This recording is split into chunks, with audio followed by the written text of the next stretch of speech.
Donc, je reviens maintenant au féminin et au masculin. Donc, je suis une femme, tu es peut-être une femme, tu es peut-être un homme. Dans ton corps de femme ou d'homme, à l'extérieur, tu portes l'énergie d'une polarité. Je porte l'énergie de la polarité yin, l'énergie du féminin, de la mère dans mon corps. J'ai une matrice, je peux donner la vie.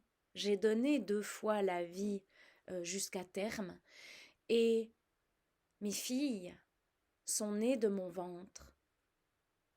Mais je ne les ai pas faites toutes seules.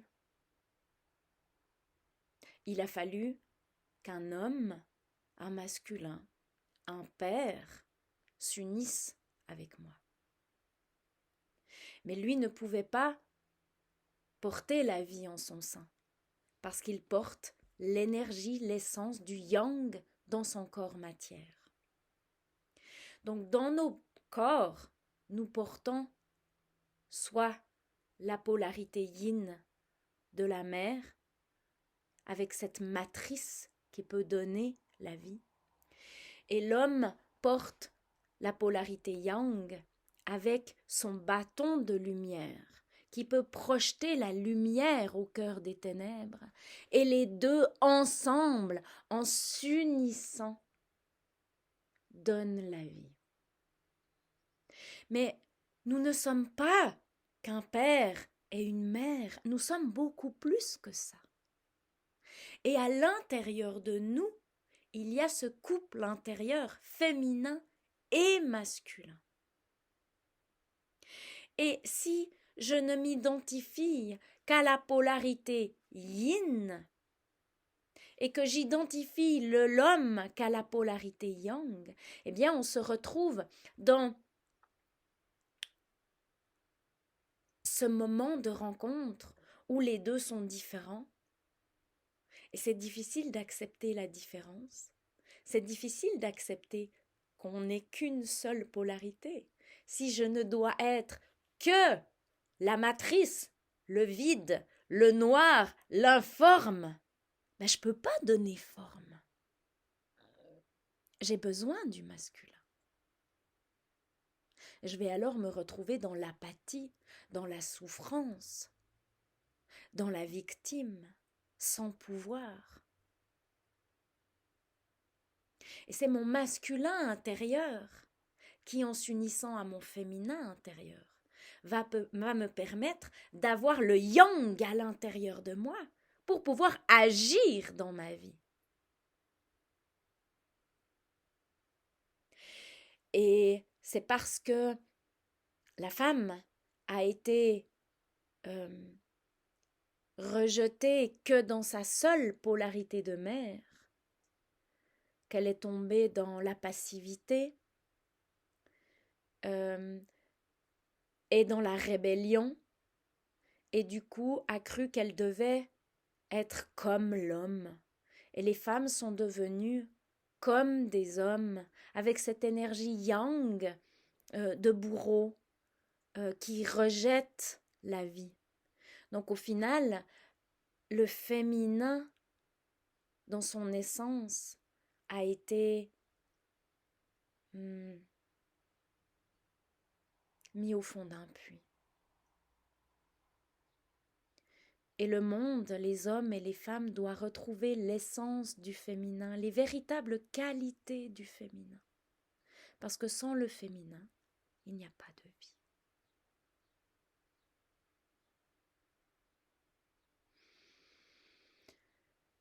Donc chacun, chaque homme, chaque femme doit faire ce processus introspectif pour accepter sa propre polarité dans son corps.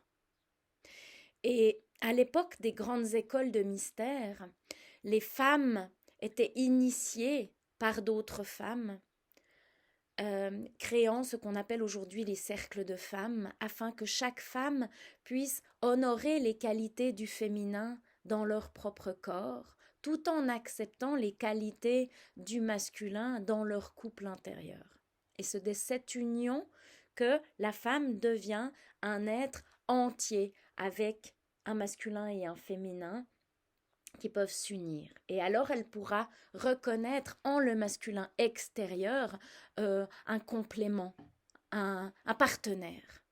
Et idem pour les hommes qui étaient initiés dans des écoles de mystère masculines par des hommes pour accepter leur polarité yang dans leur corps, mais aussi accepter leur polarité yin à l'intérieur d'eux. Parce qu'un homme qui n'est pas en contact avec son essence yin, eh bien, il n'est pas dans sa vulnérabilité qui est positive, qui fait qu'il peut sortir de son ego, du contrôle et de ce sentiment de supériorité. Et il va pouvoir aller rechercher ce féminin qui est au fond du puits, qui est blessé, ce féminin que le masculin a rejeté. Et c'est très difficile pour le masculin d'accepter de sentir la souffrance de ce féminin blessé. Parce qu'à cet endroit-là, il se sent coupable d'avoir rejeté. Et ça, c'est un sentiment énorme puisque le masculin est censé protéger le féminin.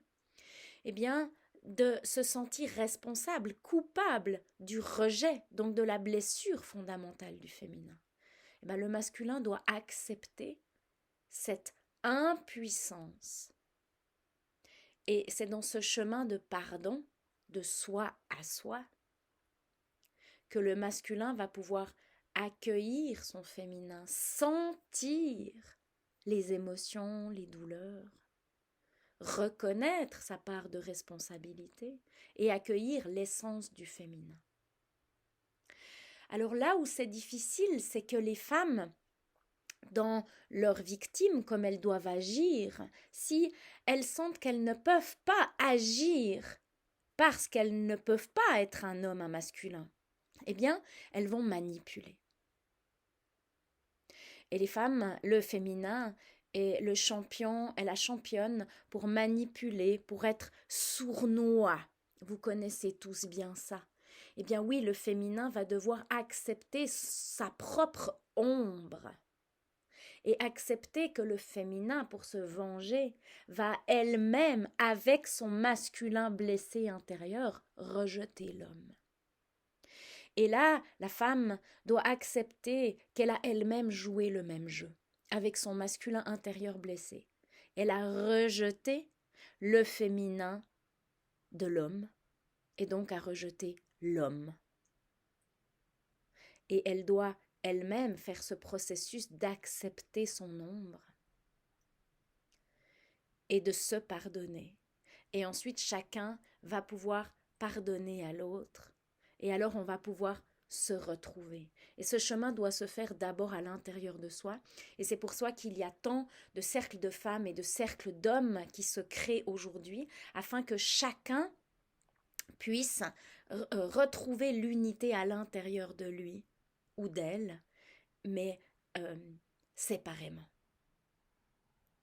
Et quand on a fait ce processus intérieur, eh bien on va pouvoir retourner à la rencontre de l'autre. Alors évidemment, il ne s'agit pas d'aller X mois, une année dans une école de mystère. Ce n'est plus ainsi dans notre monde. L'école du mystère, c'est la vie. Et on est enseigné par le vivant, par la vie, par les maîtres, les guides, notre conscience supérieure, notre âme. Et donc, il ne s'agit pas de ne plus se voir entre hommes et femmes, mais d'apprendre ensemble tout en ayant chacun son processus intérieur et de se retrouver à l'intérieur pour mieux ensuite pouvoir reconnaître l'autre là où il est et puis comprendre les fonctionnements des uns et des autres.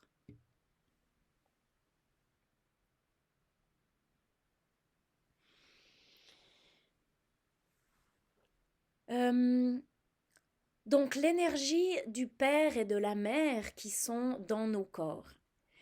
Et à l'intérieur de nous, on a plein d'autres couples de féminin et de masculin. Alors là, je vais vous donner, combien il y en a? 1, 2, 3, 4, 5, 6, 7, 8 couples de féminin et de masculin qui doivent s'unir et qui suivent le processus de maturation euh, du chemin père, mère, fils, fille. Donc on a d'abord, j'en ai déjà assez parlé, cette énergie du père et de la mère, de cette matrice, de cette vacuité et de ce plein, ce potentiel. Donc cette matrice père, mère, qui ne donnent encore pas la vie, mais qui sont la matrice. L'énergie du féminin accueille dans sa matrice et l'énergie du masculin est ce centre qui permet qui protège en fait que nous ne nous perdions pas dans ce grand vide. Il est le centre qui fait qu'on se maintient maintient dans la structure. C'est cette structure qui nous permet de nous structurer, qui permet au féminin de rester structuré. Le deuxième couple, eh bien, c'est ce couple de féminin et de masculin qui part dans l'introspection. Et dans le cadre de l'enseignement initiatique des femmes, eh bien, ce sont des prêtresses. Donc, ce sont ces prêtresses qui peuvent aller à l'intérieur, aller au cœur de ces ténèbres, aller au cœur du noir, aller au cœur des ombres, aller au cœur de ces émotions, de ces souffrances, pour aller, grâce à la lumière du masculin, grâce au chaman, si je puis dire que le pôle yang, ce serait le chaman, et le pôle yin, ce serait la prêtresse. Et on a les deux, évidemment, en chaque homme et en chaque femme.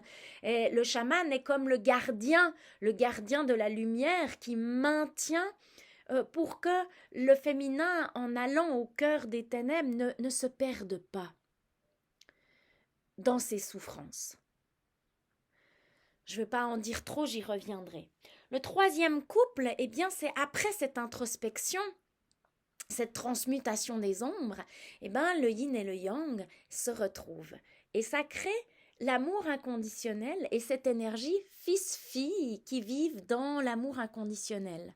Donc là, toutes les femmes se retrouvent des sœurs, parce qu'en tant que fille de la vie du dieu déesse, l'énergie père-mère, eh bien, toutes les femmes sont des sœurs. Comme les hommes, dans cette vibration de fils du dieu déesse, père-mère, eh bien, sont des frères. Et alors, on entre dans la sororité sacrée et la fraternité sacrée. Et du coup, les hommes sont les frères des femmes et les femmes sont les sœurs des hommes. Et quand nous retrouverons cette essence de l'amour inconditionnel en nous et entre nous, alors la nouvelle humanité sera là et vibrera l'union. Donc ce fils et cette fille qui se rejoignent dans l'amour inconditionnel, eh bien ça devient l'amoureux et l'amoureuse, le bien-aimé et la bien-aimée, qui ne sont pas encore dans une relation sexuée, mais bien dans un amour inconditionnel de l'autre polarité. Le masculin aime le féminin tel qu'il est et le féminin aime et honore le masculin tel qu'il est. Chacun se fait confiance et ça, c'est le couple qui permet l'union alchimique entre les deux polarités et qui va permettre de passer au couple numéro 4 qui est justement l'énergie du féminin fille et du masculin fils qui donnent la vie et qui deviennent père, mère, créateur. Et là, ils donnent la vie. Ils s'unissent sexuellement, même si c'est pas dans la matière, c'est comme si c'est sexué. Et puis, leur union va donner naissance à la vie. Et à ce moment-là, on va devenir père et mère, et la mère va protéger la vie, va redevenir matrice. Ce serait la mère terre Gaïa qui est notre mère. C'est cette matrice qui nous a donné la vie au cœur de la matière terre. Et puis le Père, ce serait ce soleil qui nous offre la vie par sa chaleur, qui nous protège dans les rayons du soleil. Et le masculin père doit protéger la mère et l'enfant avec son bouclier de lumière, si je puis dire comme ça, sa chaleur bienveillante. Donc, le couple de parents. Ensuite, on a le couple Shakti-Shiva qui est l'union sexuelle avec la mise en mouvement des énergies de vie de ce masculin et de ce féminin qui tourne. Et à ce moment-là, on entre dans ce qu'on appelle les énergies kundaliniques qui sont verticales. Donc le feu de la terre, le feu du féminin puissant, c'est un feu alchimique, c'est l'énergie des volcans, c'est la puissance du féminin qui pousse et qui fait que la lumière va jaillir. Et la puissance du masculin, c'est cette conscience lumineuse, c'est ce soleil qui descend dans le canal et qui permet de structurer la matière et d'offrir un espace sécure pour que cette énergie de vie puisse pousser la matière. Donc l'un dans l'autre, c'est cette rencontre des énergies du ciel et de la terre, des énergies de Shiva et de Shakti, du féminin et du masculin. Ensuite, une fois que la vie est créée, on a le couple masculin-féminin qui est, pour le masculin, c'est celui qui agit. On pourrait dire le bâtisseur, celui qui agit. Et c'est ce masculin horizontal qui va agir dans la matière. Donc souvent, l'homme, le masculin, est le père et celui qui agit. Point. Il n'y a pas tout le reste. Et donc, si le masculin agit depuis son ombre, depuis le bourreau, depuis celui qui rejette le féminin, eh ben, il va avoir son cœur fermé puisqu'il n'aura pas vécu les couples précédents, il n'aura pas réunifié son féminin et son masculin, il ne sera pas dans l'amour inconditionnel, il a le cœur fermé, il est blessé. Eh bien, ses actions vont blesser le vivant, vont être contre le vivant et on voit dans quel état est la planète Terre. Si le masculin a fait tout ce processus, eh bien à cet endroit-là, il respecte le vivant et il agit au service du vivant.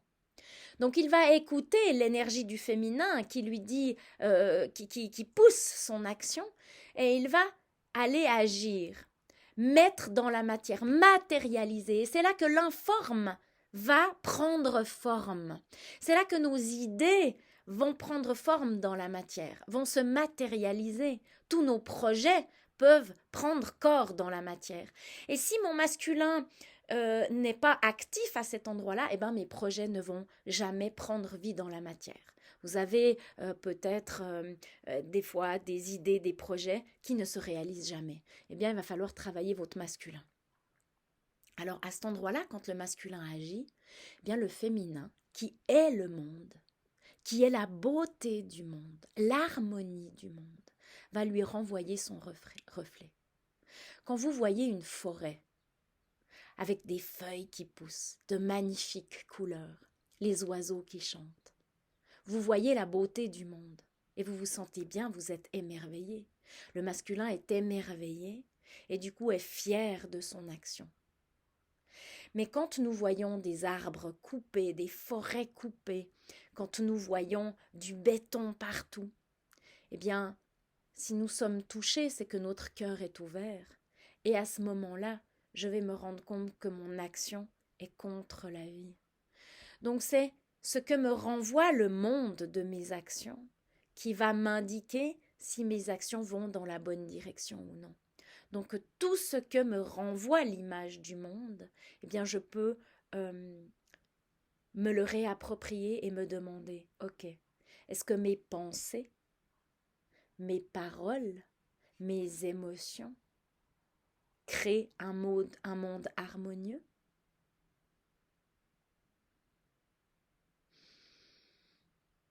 Prendre la responsabilité de ses pensées.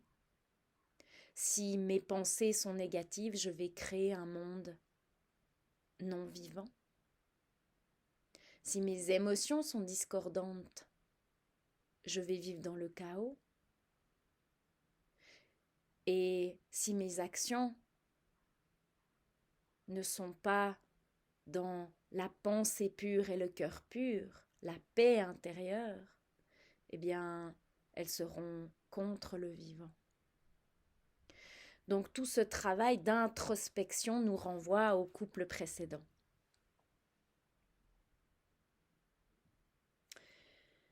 J'en sais plus à combien j'en suis, donc il en reste 2. L'avant-dernier couple, c'est le masculin devient le protecteur du vivant. Une fois qu'il a matérialisé, que la création a pris forme, eh bien, il va être son protecteur. C'est à lui de protéger le vivant. Ce serait un peu comme un chevalier qui sert sa gente dame. La gente dame, la princesse, c'est la nature, la vie, le vivant.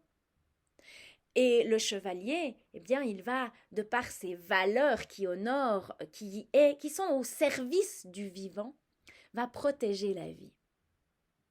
Donc il a une épée, il a un bouclier, et ses outils ne sont pas matière. Son bouclier de lumière, c'est l'amour qu'il porte pour la vie et le féminin. Ça crée un bouclier de lumière qui protège l'essence de la vie, grâce à son cœur ouvert et son amour. Et son épée de lumière va lui permettre de briser les illusions, de couper les pensées discordantes, les actes discordants, pour protéger le vivant. Donc dire non à ce qui n'est pas juste, dire stop quand ce n'est pas juste. Et le dernier couple, eh bien, c'est ce verbe créateur. À partir du moment où j'ai vécu tout ce processus, j'entre dans un état de sagesse qui vient de la connaissance de mon chemin de vie. Et cette sagesse du féminin sacré, cette sagesse de la Sophia, de la Shekinah, de l'Esprit Saint, va pouvoir descendre et être exprimée à travers le logos, la lumière, la conscience, la clarté du masculin. Et alors le masculin va pouvoir enseigner à travers sa parole, pour transmettre sa sagesse, ses connaissances. Et donc à ce moment-là, nous redevenons rois et reines de notre vie, souverains et souveraines de notre vie, et créateurs unis de notre vie. Nous retrouvons l'union dans notre conscience avec des pensées claires, la clarté, la sagesse, le divin, la connexion à notre conscience divine supérieure, à qui nous sommes au-delà de ce corps. Nous retrouvons l'unité dans notre cœur, avec l'apaisement des souffrances et des émotions, le pardon, la compassion. Et nous retrouvons l'unité dans notre ventre, avec des actions pures. Et pour terminer, j'aimerais parler de la Trinité, de ce fameux au nom du Père et du Fils et du Saint-Esprit. Au nom du Père, du Fils et du Saint-Esprit, je crois que c'est comme ça. Eh bien, le Père, c'est donc la polarité yang du Tao. Le Saint-Esprit est la polarité yin du Tao. La Mère, la grande Shekinah, l'Esprit Saint, la colombe. Et ces deux polarités yin-yang, le Père, la Mère, en s'unissant, créent le Fils qui est aussi la fille.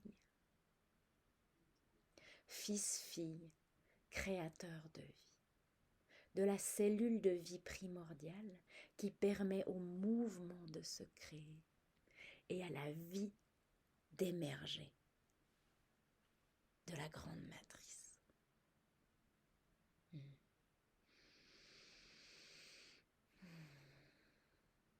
Et en moi, je suis la mère, je suis le père, je suis le fils, je suis la fille, je suis le masculin et je suis le féminin. et dans mon corps, je suis d'essence, mère, femme, féminine.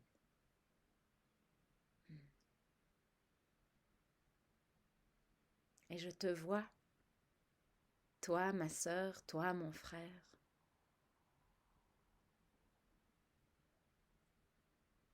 comme père, mère intérieure, fils, fille de la vie, féminin, masculin, couple intérieur, dans sa polarité de femme ou d'homme.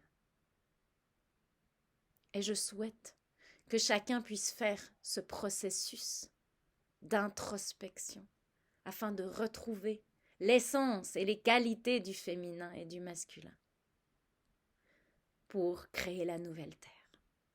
Qu'il en soit ainsi. À bientôt pour la 3e vidéo.